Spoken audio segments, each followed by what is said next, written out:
During this tutorial, we're going to look at how to use the CD audio object. So I'm going to create a new application, go to frame 1, and then we'll insert a CD audio, and then we'll also insert a button. So we're going to make a few buttons here. First, this is going to be our play button. Okay. So now I'm going to go to the event editor of frame 1, and new condition. When this play button is clicked, then we want it to play a track and continue. So the track is going to be, it's going to start at track number 1. Okay. And then we're going to go back to frame 1. I'll clone this so that we can have a pause button.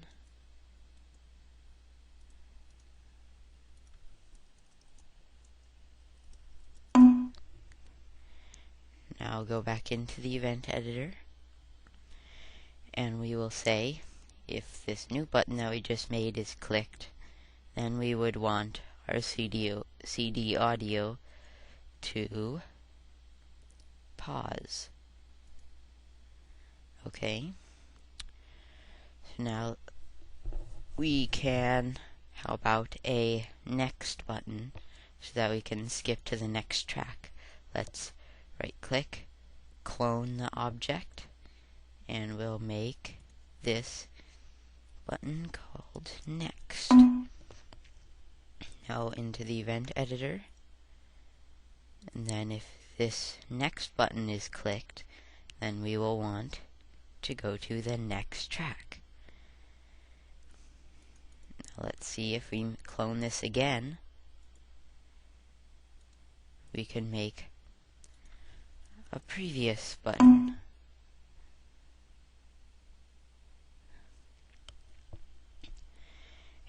And then what we can do is we can go into our event editor,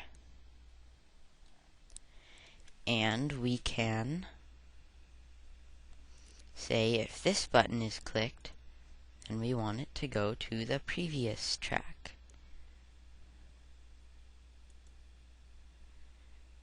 And then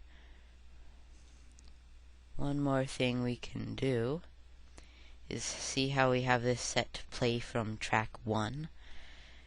See, if we paused, this is not going to work, because if we pause our audio and then we play it again, it'll start at track 1 again, and we want it to start back at where it was. So when we pause it, I'm going to create a global value. In values, new value. Okay, so now we have this global value A. It's going to be set at 1 at the start of the application. And then what we're going to do is we're going to, when the button 2 is paused, then we're going to set our global value A to the, and then we'll retrieve data from an object, and then the CD audio object, and we will record the position in disk. So now it's going to set global value A to the position so that we can save where we were.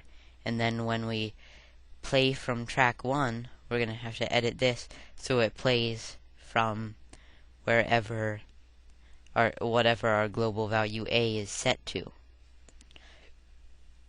So we'll choose special and retrieve a global value, and that would be global value A, and then we'll press OK.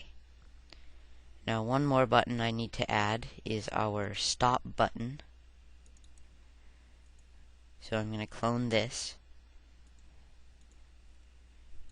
and rename it as stop.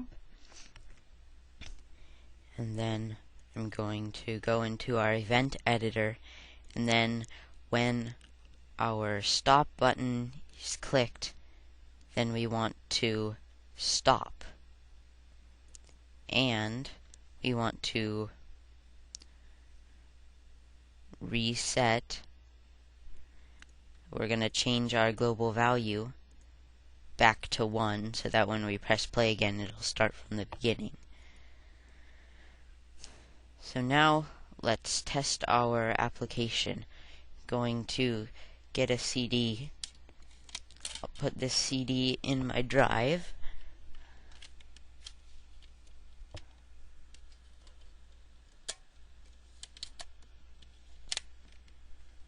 Okay, and now I'll run our application.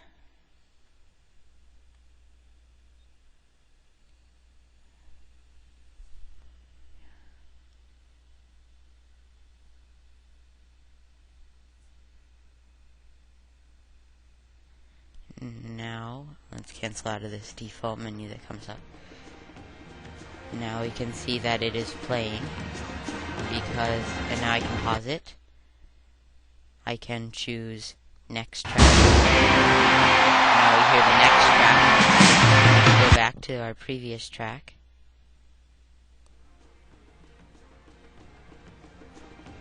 And then I can go to our next track. Here we go, this little sound.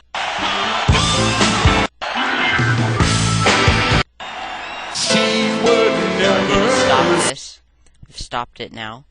And one thing we noticed is right when we opened our application, it started playing. And that has to do with the properties of our CD audio object. So I'm going to close this. And then I'll choose CD audio here. And see play track at start. We're going to unclick that. And then we're going to leave these like that. And then we have our position controls, runtime, our behaviors, and our about controls. So I'm going to test this again. And now we see nothing is happening. And now if I press play, we can see that our audio is starting to play. We can skip through all of our tracks.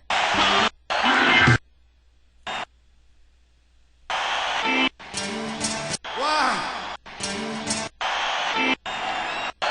Just stop this, and then we can see if we play it again, then we're back at the beginning.